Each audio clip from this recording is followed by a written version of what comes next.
شفاعات وهذا مطلبي يا نبي. بسم الله. السلام عليكم ورحمة الله وبركاته.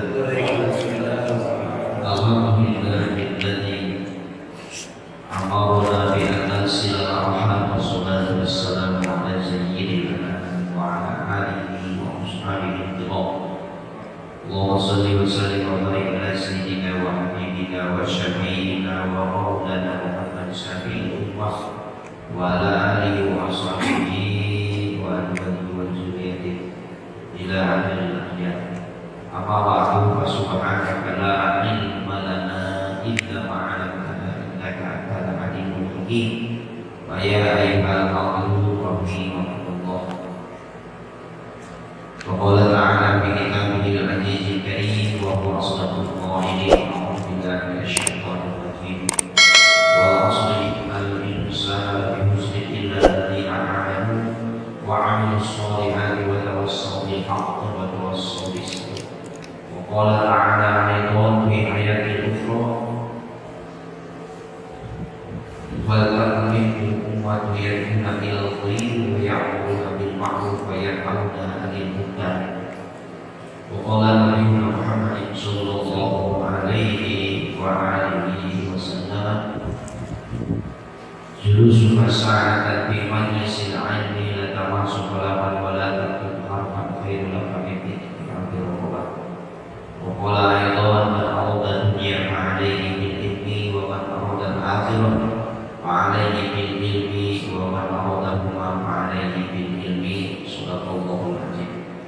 Hadratin mukarramun, para alim, para ulama, para masyayikh, bil khusus syuhud al-fatir dan segenap para orang tua yang dituakan, tokoh yang ditokohkan, dan juga segenap jamaah Masjid An-Nur, terutama mereka yang segenap para pengurus dan seluruh aktivis masjid, dan juga jamaah sholat subuh yang dirangkai dengan pengajian minggu pagi atau kuliah subuh yang hari ini alhamdulillah di tanggal ke-20 bulan Zulhijjah. Berarti tinggal 10 hari lagi Zulhijjah akan berakhir, maka datanglah yaitu tahun baru 1445 Hijriah, yaitu tahun baru umat Islam yang tinggal 10 hari lagi akan segera berakhir. Dari hitungan tahun bertambah, sedangkan jatah hidup kita semakin berkurang. Jangankan tahun yang berganti, satu kali napas saja yang keluar dari jasad kita, berarti usia kita sudah mengurangi atau dikurangi oleh Allah. Apalagi sampai sehari, sampai seminggu, sampai sebulan, apalagi sampai berpindah atau berganti tahun. Akan tetapi kadang-kadang pada diri kita ketika melihat yang meninggal kayaknya masih jauh kita meninggal, padahal waktu itu terus bergulir dan tidak pernah akan kembali, ya, kecuali orang-orang yang menyia-nyiakan waktunya, tidak menjadi nilai ibadah, itulah orang-orang yang mukmin. Dan ada satu hadis Rasul Sallallahu Alaihi Wasallam menceritakan tentang bagaimana akan menyesalnya seorang laki-laki di hari kiamat ketika dia membuang waktunya, ada waktu untuk thalabul ilmi tapi tidak digunakan untuk itu. Sengaja DKM dan pengurus aktivis masjid cerdas mengambil waktu di perumahan itu subuh atau malam minggu atau hari minggu di minggu pagi. Kenapa? Karena aktivitas seperti minggu setelah atau hari minggu setelah sholat subuh, orang belum begitu banyak melakukan aktivitas yang sifatnya tidak menjadi nilai ibadah. Akan tetapi ketika kita duduk di majlis taklim, di majlis zikir, di majlis ilmu, duduk setelah sholat adalah duduk yang dicontohkan oleh Rasulullah SAW, yang dibiasakan diikuti oleh para sahabat, tabi'in, dan juga ulama amilin, semuanya senantiasa ditiba ila Rasulullah sallallahu alaihi wasallam. Alhamdulillah pagi hari ini juga Allah mentakdirkan kita, memberikan waktu dan kesempatan sebelum datangnya ajal, sebelum datangnya kesempitan yang Allah berikan, kita masih diberikan kemampuan, dan ini adalah orang-orang yang dipilih oleh Allah, orang-orang yang mendapat pertolongan Allah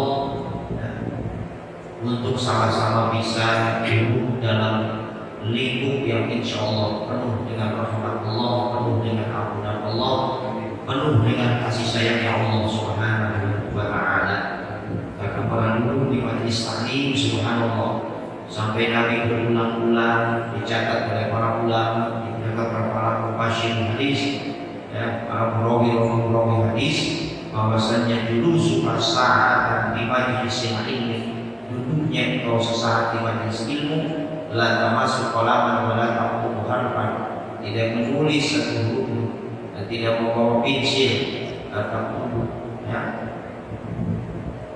Khairul ulama min al-firqawah, lebih baik kepada kalian daripada memerdekakan 1000 abid.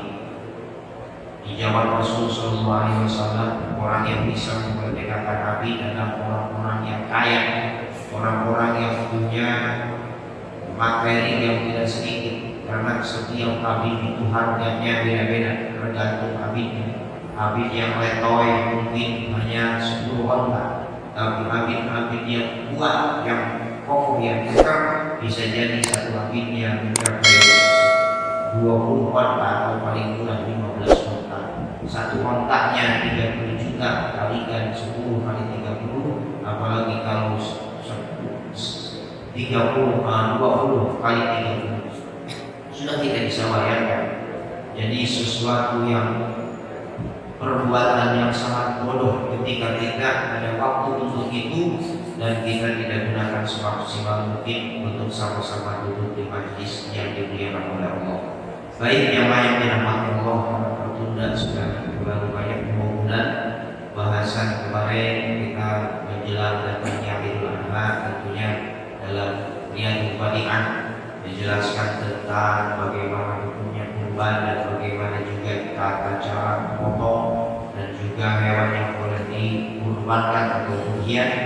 Untuk melanjutkan kajian kita masih dalam referensi ta'lim, yaitu masih membahas tentang bagaimana mengagungkan ilmu dan ahli ilmu, tujuannya agar ilmu yang kita raih bisa bermanfaat.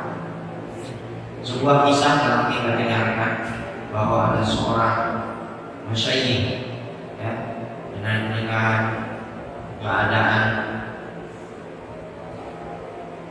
yaitu dari guru kita SM Islam, Syekh Burhanuddin Shahibul Hidayah, pernah bercerita bahwa seorang imam besar di Bukhara atau di Bukhari, pada saat beliau berada di tengah-tengah majlis, yaitu selalu berdiri dan berdiri.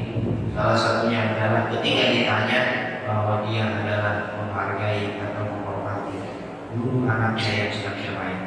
Wa sayyid imam Adil As-Samsul Alimah Al-Hulwani wa kana kharaja min Bukhara wa sa'ala fi ba'dil qura ayyam hadis wa ada seorang syekh imam Al-Ajal Asy-Syaikhul Alimah Al-Hulwani, karena sebab sesuatu peristiwa yang menimpa kepada dirinya, maka beliau pun berpindah untuk beberapa lama dari Bukhara ke suatu desa. Waqad zatu talamihu, lalu semua murid-muridnya menjadi beliau. Wa Sayyid Imam Al-Qadi Abi Bakr Al-Zarjandi, kecuali ada seorang muridnya yaitu Sayyid Imam Al-Qadi Abu Bakar Al-Zarjandi.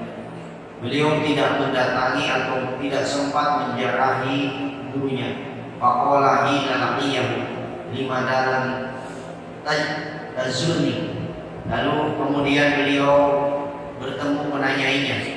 Ketika bertemu ditanya, faqala kuntu mas'ulan bi khidmati al-walidah wa wala turzaqul umrah wala turzaqu minal ilmi atau zaunatul darsi. Jawaban beliau, jamaah sekalian, kata beliau, kenapa engkau tidak mendatangi tempatku? Jawab beliau, maaf Tuan Guru, sebetulnya saya sudah ingin, bahkan sudah ngajak dalam hati ingin berkunjung ke tempatmu. Akan tetapi di saat itulah ibu saya sakit. Saya sibuk mengurusi ibu saya, bolak-balik ke rumah sakit, pakai kursi roda, mendorong ke tempat buang air kecil, buang air besar. Apa kata beliau gurunya? Dikatakan, umurmu akan diberikan umur yang panjang, rizkimu akan diberikan rizki yang banyak, akan tetapi anugerah buah manis belajarmu akan mendapatkan olihin kecuali sedikit. Wa kana kadzalika fa innahu kana yasmunu bil aqsa awqatihi bil qura wa lam yantazimu lahu darsu. Lalu kenyataannya seperti itu. Beliau ajar janji tinggal di sebuah desa dalam kurun waktu yang cukup lama, dan belajarnya menjadi tidak teratur, ilmunya pun tidak menjadi ilmu yang benar. Asbab kurang hormat, kurang adab terhadap guru. Paman ta'adda min husnadu yufrahu barakatul ilmi wa la yantahu bihi al-qalila. Barang siapa yang melukai hati seorang guru, maka akan hidup barokah, maka akan ditutup keberkahan ilmunya, dan ia tidak akan memperoleh kemanfaatan ilmu itu kecuali qalilan, hanya sedikit saja. Di antaranya, ketika ada seorang santri atau jamaah yang berguru kepada seorang guru, lalu pada satu saat dia ingin menyakiti hati gurunya atau mengecewakan gurunya, maka dikatakan yaitu yufrahul barakah minan ilmu. Jadi keberkahan ilmunya tidak ada, walayan tapi bihilah qalilan, kecuali hanya mendapatnya dengan sedikit saja. Innal mu'allama wa thayyima ilahuma la yansuhani idza huma lam yufram. Sesungguhnya dokter dan guru tidak akan memberikan sebuah nasihat jikalau keduanya tidak dihormati. Wasbir lidzalika lidaika illa jaw tatawihana waqna bizahlika in zawta mu'allim. Kalimatnya, sabarlah menderita, kamu akan penyakitmu. Kalau orang sombong ke dokter, kata dokter dinasehati, nggak boleh dinasehati. Dan apabila kamu tidak menurut atas penasehat-nasihat gurumu, ya maka siaplah engkau selalu ada dalam kebodohan. Wa hukiya diriwayatkan anna Khalifah Haruna ar-Rasyid, bahwa diceritakan bahwasanya di zaman Khalifah Harun ar-Rasyid, ba'asa ibnuhu ila Asmu'i, beliau menghantarkan anaknya kepada Syekh Asmu'i, liyu'alimahul ilmu. Tujuannya untuk apa? Untuk belajar ilmu. Kalau bahasa sekarang untuk menyantrenin anak, ya. Wal adaba, agar diberikan ilmu pengetahuan tentang agama dan juga adab, tata cara hormat kepada guru, kepada orang tua. Fara'u yawma yatawaddu wa yaksila rizlahu wa banul khalifah yasubu al-ma'a ala rizlah. Pada suatu hari khalifah ini datang menjenguk, melihat Syekh Asmu'i sedang wudu dan membasuh sendiri kakinya, sedangkan putra Syekh Harun ar-Rasyid hanya menuangkan air kepada kaki sang guru. Kalau seandainya kita nyantrenin anak, tujuannya untuk itu, lalu anak kita ketika ditengok lagi nentengin air ke gurunya yang sedang wudu, mungkin kita makanya anak gue disuruh-suruh begitu. Kalau Syekh Harun Ar-Rasyid beliau malah marahnya bukan karena anaknya disuruh-suruh. Fa'atabal khalifatal asmu'i bidzalika faqala inna ba'asluhu ilaika litu'allamahu wa tu'addahu. Khalifah itu mengatakan, hei, kepada sang guru tadi, putraku saya kirim kepadamu supaya engkau ajari ilmu dan adab.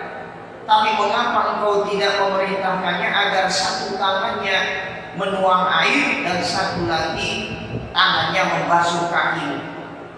Bayangkan, ya, seorang raja, seorang presiden kalau sekarang, ya, yang training anaknya disuruh-suruh, disuruhnya suruh nuangin air ketika gurunya wudu.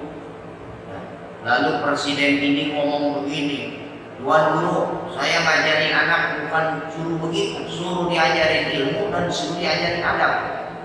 Kalau cuma nyecerin air doang ke kaki guru, ini gak adab.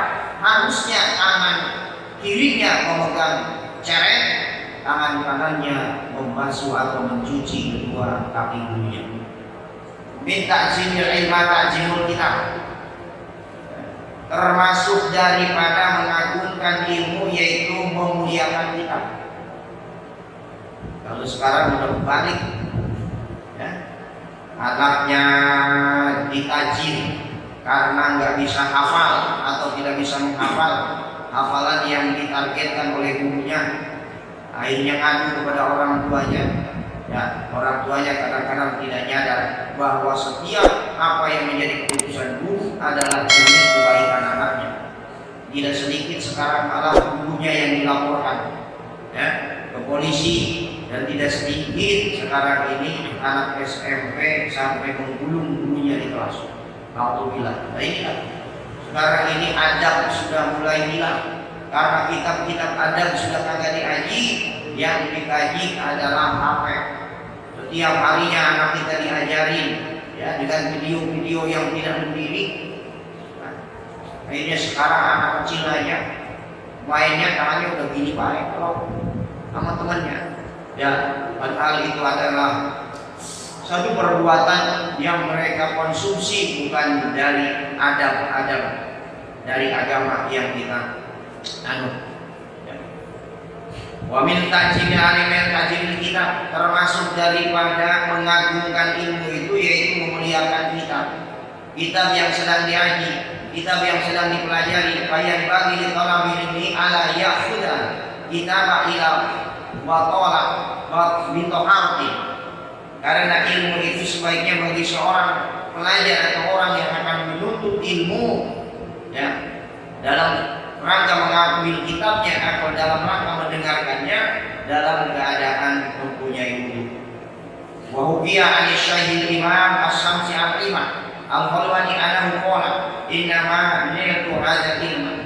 Diceritakan dari Syahidul Imam as-Samsul Imam al-Khalwani bahwasannya beliau berkata, aku peroleh ilmu ini dita'zimi.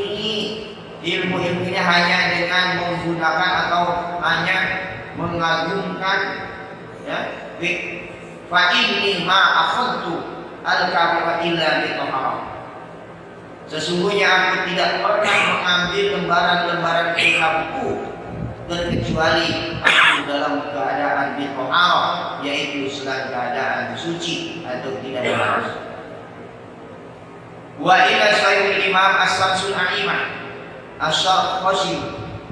Syaikhul Imam as-Samsul A'imah Asyar masih pada suatu malam mengulang kembali pelajaran-pelajarannya atau dengan menghafal. Wa yufirru fi lailatin wa tawaddu'a fi tilka lailatin sab'a syaratan maratan. Beliau mengulang-ulang wudunya karena waktu itu beliau sedang sakit perut. Untuk itu beliau melakukan wudu sampai sab'ana maratan. Beliau berwudu dalam satu malam ketika menghafal sampai 17 kali berwudu. Li'anna kana la yukiru ila bi taharah. Karena memperhatikan atau mempertahankan supaya belajar beliau dalam keadaan suci, dalam keadaan berwudu. Aja li anal alma nurun wal wudu nurun fayazidada nurul ilma bihi. Demikianlah sebab ilmu itu adalah cahaya, wudu pun itu adalah cahaya, maka cahaya ilmu akan semakin bersinar dengan berwudu. Banyak sekarang ini santri-santri yang diperintahkan oleh kiainya tidak boleh batal wudu. Kalau batal wudu lagi, kalau batal wudu lagi. Salah satunya adalah pesantren-pesantren tahfidz, pesantren-pesantren yang tugasnya itu menghafal Al-Quran. Biasanya instruksi dari gurunya itu jangan batal wudu. Sebetulnya mesti setiap pengantin itu, setiap pesantren itu ada perintah seorang guru, tolong santri jaga minimal ketika mengaji, walaupun kitab yang dibaca itu bukan Al-Quran dan bukan tafsir, akan tetapi alangkah baiknya ketika seorang santri atau seorang jamaah yang sedang ta'lim dia dalam keadaan berwudu. Wa minat ta'zimil wajibi ala yamudda rajla ilal kitab. Termasuk memuliakan yang harus dilakukan ialah tidak membujurkan atau tidak memanjangkan kaki ke arah kitab. Makanya dulu saya itu karena dengan keterbatasan paling kalau ada yang lagi membangun sisa-sisa triplek, sisa-sisa kayu sudah dipinta sama yang tukang rumah. Ya Pak Haji, saya mau minta kayu sama triplek yang ukurannya sekitar 40 cm kali 15 cm. Buat apa santri? Buat bikin tatakan kalau saya lagi ngelobat. Oh, iya cari kayu. Pakunya juga dapat mengutin. Kayunya juga dapat minta agar supaya ketika melogat kitab yang sedang dibaca oleh guru, kita melogatnya minimal kitab itu ada di atas dengkul kita. Itu kitab hanya yang sifatnya umum seperti kitab kuning dan juga kitab-kitab yang lainnya mesti ada, apalagi ketika kita membaca Al-Quran.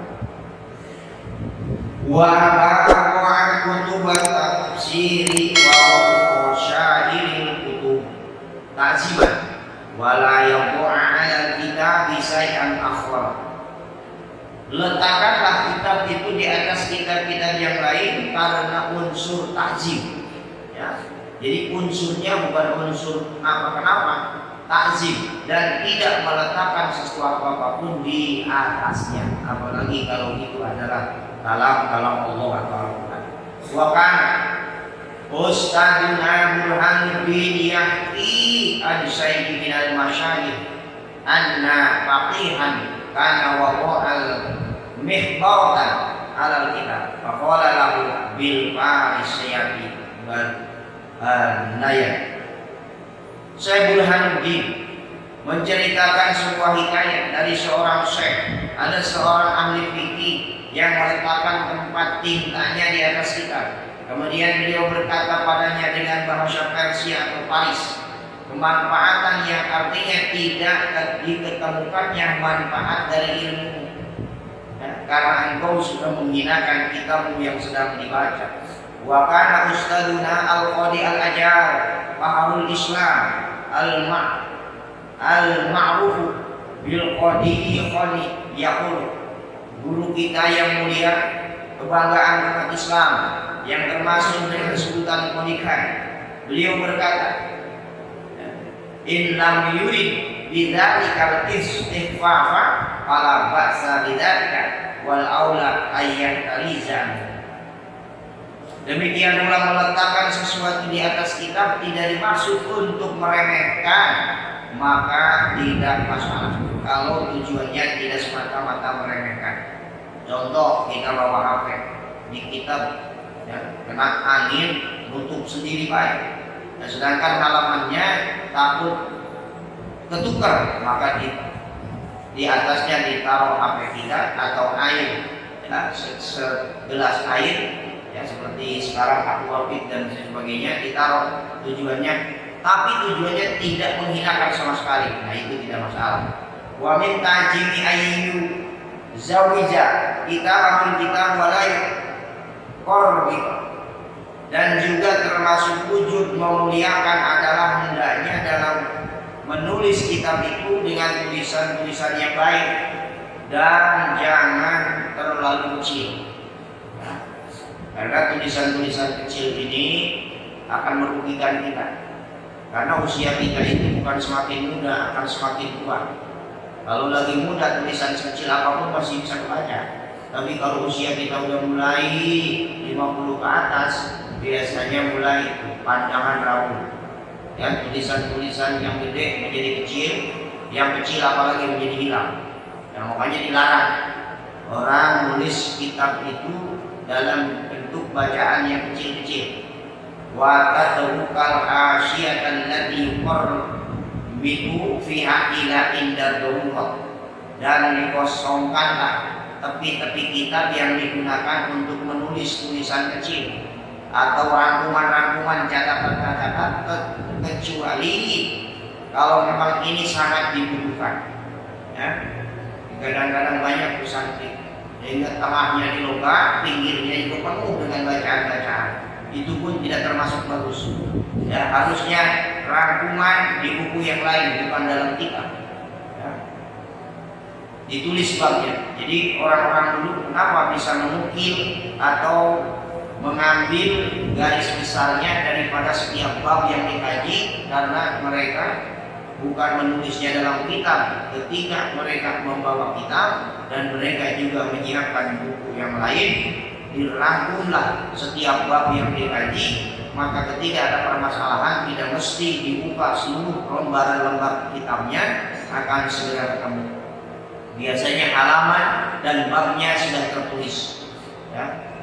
Warawa Abu Hanifah kadiman yuqarmit ila kitabihi faqala la yuqarmit khotoba li anna in is ta'andam wa in mutta nus'am. Imam Abu Hanifah melihat seorang penulis yang menulis kecil-kecil dalam tulisannya, kemudian beliau berkata, janganlah kamu menulis dengan huruf yang ukurannya kecil, karena sesungguhnya jikalau kamu hidup maka kamu akan menyesal, dan jika kamu mati kamu pun akan dicaci, ya. Di tulisan sendiri, dibaca sendiri aja udah kagak kebaca, apalagi nanti dibaca oleh orang lain. Ketika tulisan kita itu kecil dibaca oleh orang lain, maka orang lain yang membacanya akan mencaci. Tulisan jelek kecil lagi nggak bisa baca, dicaci tulisan kita.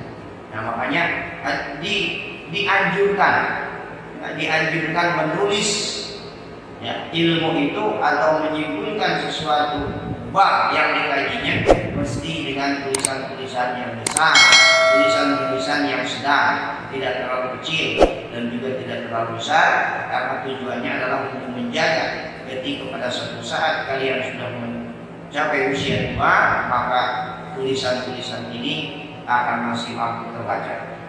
Ya ini jasita wadaupa basoruka najmita ala dalika fi'li.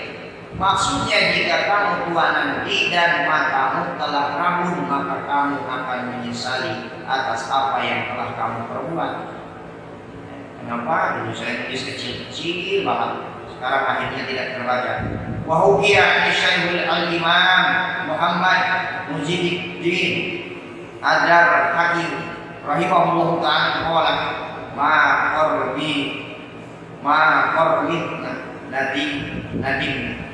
Diceritakan dari Syekhul Imam Syekh Muhammad Mujiddin rahimahullah ta'ala bahwasanya beliau berkata, aku menyesal telah menulis tulisan dengan huruf yang ukurannya kecil-kecil, dan aku sesali pula yaitu telah membuat tulisan-tulisan atau catatan-catatan secara ringkas dalam kitab. Jadi semuanya berdasarkan pengalaman para masyayikh, para guru-guru, sehingga pengarang Ta'limut Ta'lim ini memberikan penjelasan ya, sesuai dengan pengalaman dan keadaan para masyayikh beliau atau guru-guru beliau saja bisa menyesal seperti itu, apalagi ya di zaman sekarang anak kecil aja baru 12 tahun ya kacamatanya sudah setebal kacamata kuda. Wa malam biqabil nadinna, dan juga aku menyesal tidak membandingkan kitabku dengan yang lain. Wa yang bagi ayyakuna na'timu alkitab murah. Sebaliknya adanya format atau kitab berbentuk persegi empat. Bainahu Ta'tiu Abi Hanifah rahimahullah ta'ala, karena format atau bentuk kitab seperti itu adalah merupakan formatnya Imam Abu Hanifah rahimahullah ta'ala. Wa huwa ayyash awsal ila rabbil wad'i wal mutala'ati. Dengan format tersebut akan lebih memudahkan untuk diangkat, diletakkan dan ditelaah kembali ketika diperlukan. Wa itu bagi dan penting ala yakuna fil kitab. Sebaliknya pula jangan ada warna merah di dalam kitab atau tinta merah sayyidun minal khumr. Fa innaha soniul falasifati wala soniul salafi. Warna merah di dalam kitab itu karena hal itu adalah merupakan perbuatan kaum filsafat, bukan ulama salaf. Kalau ulama-ulama salaf makanya selalu identik dengan kitabnya kitab kuning warnanya, karena kuning dengan hitam, tulisannya warna hitam, kitabnya warnanya kuning, maka akan sangat kelihatan huruf-huruf sekecil apapun ketika yaitu ada huruf hitam atau warna hitam di tengah-tengah warna kuning. Wa min masyaykhina man karihal istimal al-amr atau markabin al-khamr. Lebih daripada itu ada di antara guru-guru kita yang tidak suka memakai kendaraan yang berwarna merah. Ya? Di antaranya sampai ada ulama-ulama ya yang kendaraannya saja tidak senang yaitu warnanya berwarna merah. Ya. Atau terlalu kalau bahasa kita hijau. Seseorang yang memberikan pengajaran wa tamasul madul madila fi talabil ilmi bainayan bagi ayat malak li ustadi wa suraqai Ilyas tabida minhum. Sayang menyayangi itu dicela terkecuali dalam hal menuntut ilmu. Oleh sebab itulah seyogyanya bagi para jamaah untuk saling menyayangi kepada temannya, terlebih-lebih kepada gurunya serta teman-temannya, untuk mengambil sebuah keuntungan berupa faedah dari mereka. Ya, faedah dari guru, faedah dari teman. Itu saya rasakan dulu waktu di pondok bareng sama Ki Mustafa. Ya, ketika beliau tidak pulang ke rumahnya, beliau suka ngajakin masak meliwat. Cuma menjamin katanya saya nggak punya beras, saya bisa ngambil ikan di kolam saya, ya, tapi saya kalau ngambil beras tidak boleh sama ibu saya, karena saudaranya banyak, kerjanya bapaknya serabutan, jadi kalau beras diambil untuk satu orang satu gelas, tentunya ini ada jatah teman saudaranya yang lain termakan oleh beliau. Beliau sering saya berasnya, beliau ikan, dan sering, dan ketika kebetulan saya sangat aktif di guru ya, untuk ikut ke ladang, untuk ngurusi ke sapinya dulu, kambingnya dulu. Ya, kalau malam biasanya sering capek, jadi pegel-pegel. Nah, kita gantian sama beliau. Ya, pertama saya dipijit dulu sama beliau, dan setelah itu beliau karena senang banget main bola waktu masih jadi santri, ya, saya juga pijitin beliau. Ya, dan ketika saya sakit, saya sering nyuruh diberikan obat sakit kepala, sakit gigi dan seterusnya, dan sampai detik ini alhamdulillah ternyata dari kebaikan-kebaikan itulah ya, menjadi sahabat, menjadi teman, dan juga menjadi guru yang tentunya setiap kali manusia itu nggak ada yang sempurna. Setiap kali kita punya masalah, beliau punya masalah, selalu curhat. Dalam artian bukan sekedar masalah agama, termasuk masalah pribadi. Ya. Dan itulah yang dikatakan wataan hukuman-hukuman. Wayan bagi dan penting ditolak ilmi bagi orang yang sedang menuntut ilmu, ayas kami al-ilma wal hikmata bitazimi wal hurmati. Hendaknya seorang pelajar atau seorang jamaah itu memperhatikan segala ilmu dan hikmah dengan dasar selalu mengagungkan dan menghormati apa yang telah dipelajarinya, dengan cara tentunya terlebih-lebih bukan hanya sekedar dihormati, akan tetapi perlu pelaksanaan. Wa in sami'a mas'alatan wahidatan wa kalimatan wahidatan an marrah, sekalipun yang didengarnya hanya satu masalah dan satu kalimat yang diulang-ulang sampai beribu-ribu kali, tidak ada kalimat yang membosankan atau kalimat bosan. Ini ngaji baru ustadz yang dulu yang mengajarin kita 3 tahun bahasanya fikih, yang ini fikih juga. Dah, ngajar itu mulu. Ya sholat lagi, wudhu lagi. Nah, ini kan berarti kita meremehkan, tidak ta'zim, ya, dan tidak hormat. Padahal meskipun yang didengar hanyalah satu masalah dan satu kalimat yang diulang-ulang beribu-ribu kali. Ya. Ila man lam yakun tazimu ba'da alfi marratin ka ta'zimihi fi awwali marratin falaysa bi ahli ilmi. Dikatakan seorang yang wujud pengagungannya setelah adanya pengulangan sebanyak 1000 kali tidak menyamai wujud pengagungannya sebagaimana awal mulanya, maka dia bukan ahli ilmi.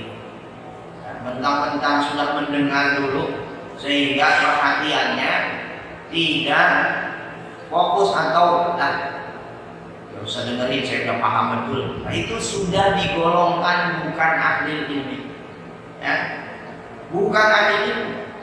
Kadang-kadang orang sudah mendengar satu pendapat, ketika ada pendapat orang lain malah mencibir atau menganggap remeh dari keterangan atau dari pendapat orang lain.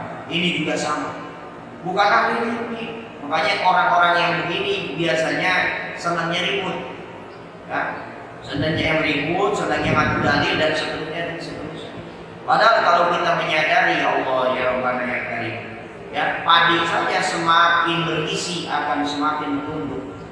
Nah, orang biasanya padi kalau kosong isinya bukan semakin menunduk, semakin gacor, semakin anggar, ya.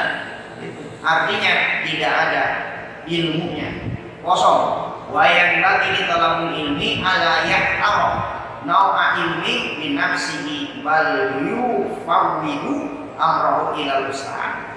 Hendaklah seorang pelajar atau seorang jamaah jangan menentukan sendiri pilihan terhadap ilmu yang akan dipelajarinya, namun serahkan hal itu kepada gurunya, karena gurunya ini akan lebih paham. Contoh, Al-Hakim disuruh ngisi pengajian di kampung, masih sekarang juga malam Jumat, ya, kebagiannya sebulan sekali. Jamaahnya orang baru belajar sholatnya umur 45 tahun. Nah, kalau bacaan sholatnya semua udah benar, ya. Tapi ketika mereka cara bermakmum, jadi makmum masmur, ya, mereka belum paham bagaimana cara sholat berjamaah ketika sholatnya ketinggalan. Nah, itu dianggap dari 5 orang yang sudah paham, yang tidak paham 3 orang. Terus selalu diulang-ulang. Pada satu saat yang 5 ini ada yang ngomong, salah satu, Ustaz, jangan diulang-ulang dulu, itu dulu ngajinya. Bukan itu mulu, nih jamaah yang 3 nih sholatnya belum benar. Masa sholat ketinggalan 1 rakaat salamnya sama bareng sama imam? Berarti kan Ya, dia enggak. Nah, terus ada lagi jamaah sholat Jumat yang ketinggalan sholat Jumatnya 1 rakaat. Nah, dia berpikir Jumatannya benar. Nah, dia tambah 1 rakaat lagi karena dia berpikir sholat Jumat mah 2 rakaat. Karena udah ngikut imam 1 rakaat dan 1 rakaat lagi nambahin, dikirain udah sah sholat Jumatnya. Padahal tidak. Karena sholat Jumat itu 2 rakaat dan 2 khutbah. Khutbah yang 2 ini berarti ganti dari 2 rakaat sholat zuhur. Dan sholat Jumat ketinggalan 1 rakaat sesungguhnya bukan 1 rakaat, ketinggalan 3 rakaat. Mestinya bukan sholat Jumat, dia sholat zuhur. Jadi nambahinnya 3 rakaat, bukan 1 rakaat.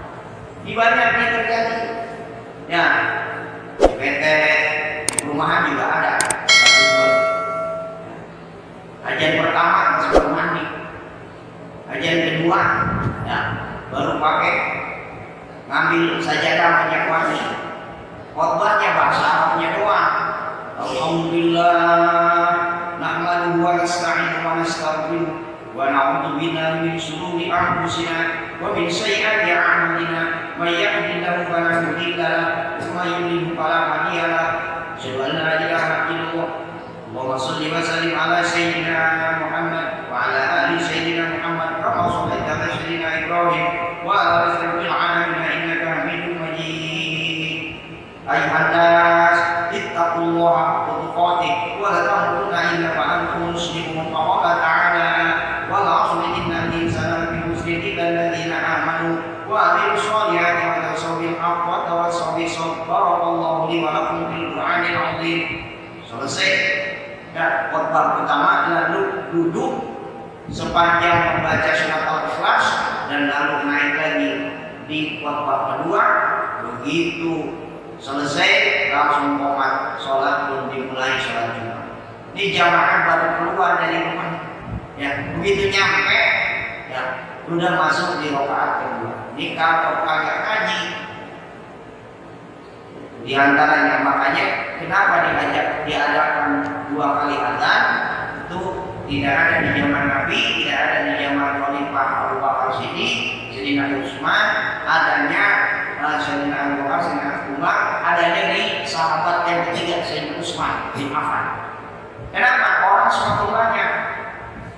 semakin banyak satunya, ya, akan semakin jauh orang dari lingkungan masjid dan datangnya juga tidak mungkin akan sama. Ya, datang ada yang jam 11, ada yang setengah 12, ada yang datangnya sudah mepet dengan waktu zuhur. Maka dikala itulah sahabat Utsman bin Affan, ya, beliau mencetuskan ini aja mesti 2 kali. Kenapa? Karena kalau aja sekali bahaya, banyak orang yang masih di jalan, banyak orang yang masih. Apa tujuannya? Kalau ajan pertama yang di depan khotib, ketika khotib sudah dulu, maka itu adalah sunnah Rasulullah SAW.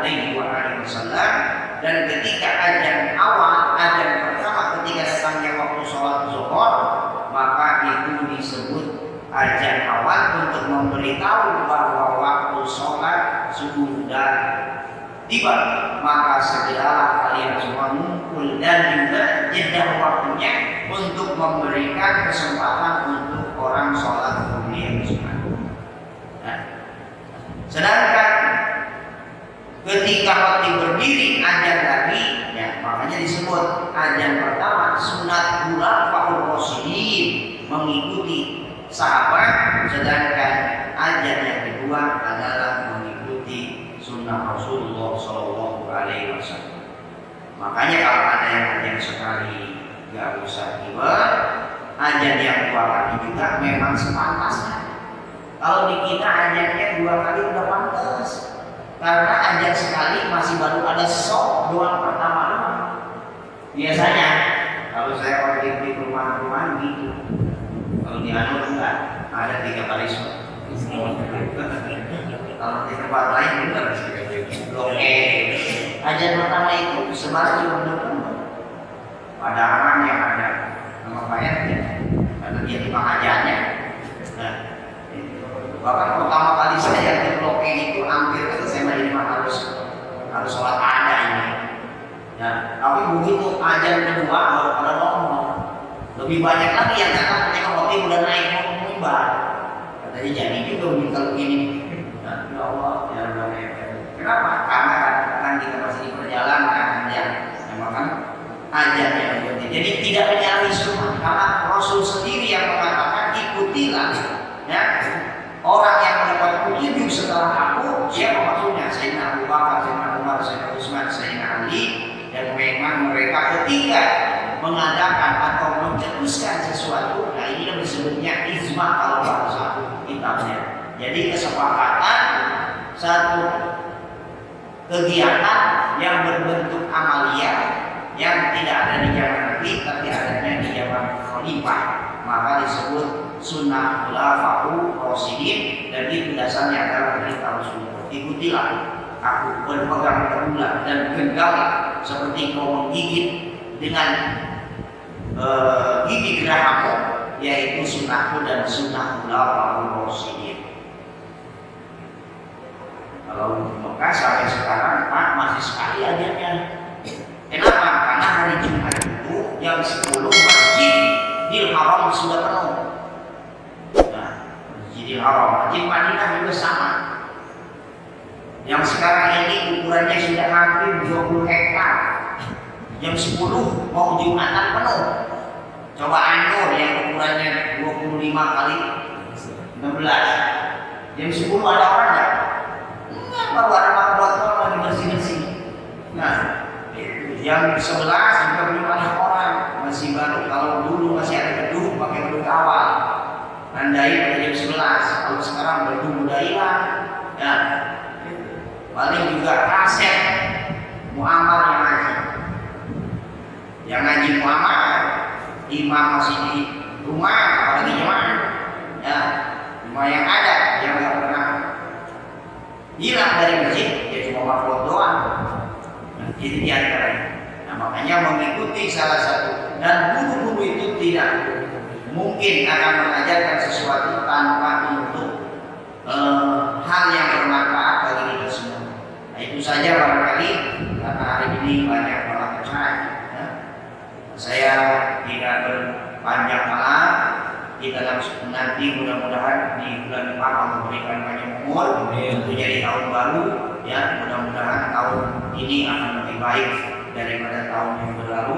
Dalam segi kemudian muamalah dan juga mungkin harta kita dapat lebih meningkat lagi daripada harta kita. Ya, apa yang menjadi hajat-hajat kita senantiasa dimudahkan dan terkumpul dengan izin Allah Subhanahu wa Ta'ala. Allahumma salimna wal muslimin wa afina wal muslimin wa fajna wal muslimin wa qina wa iyyahum syarra masaa'ib dunya wad din. Allahumma adfa'na al-balad wal balad wal mawt wal qasr wal munkar wal baghy wal suyuh wal muhtalifat wa syada'id wal mihan wa su'aw min wa min baladina qasr wa min dan muslimin am innaka ala kulli syai'in qadir. Wa sallallahu ala sayyidina Muhammad wa ala alihi washabihi ajma'in. Subhana rabbika rabbil izzati amma yasifun wa salamun alal mursalin walhamdulillahi rabbil alamin. Wallahu muwaffiq ila aqwamit thoriq. Assalamualaikum warahmatullahi wabarakatuh. Ya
wabarakatuh.